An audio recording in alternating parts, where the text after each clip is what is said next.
एक दिन चिड़िया बोली, मुझे छोड़कर कभी उड़ तो नहीं जाओगे? चिड़िया ने कहा, उड़ जाऊं तो तुम पकड़ लेना। चिड़िया बोली, मैं तुम्हें पकड़ तो सकती हूँ पर फिर पा तो नहीं सकती। ये सुन चिड़िया की आंखों में आंसू आ गए और उसने अपने पंख तोड़ दिए और बोला कि अब हम हमेशा साथ रहेंगे। लेकिन एक दिन जोर से तूफान आया, चिड़िया उड़ने लगी।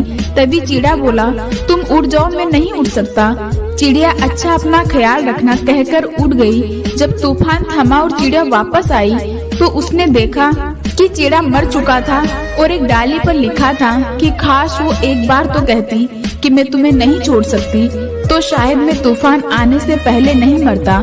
इसीलिए इस कहानी का यही मतलब है, प्यार तो हर कोई कर लेता है, लेकिन सच्चा प्यार वही है जो निस्वार्थ होकर आपसे प्यार करे। मुश्किल वक्त में जो साथ देता है वही सच्चा हमसफर होता है।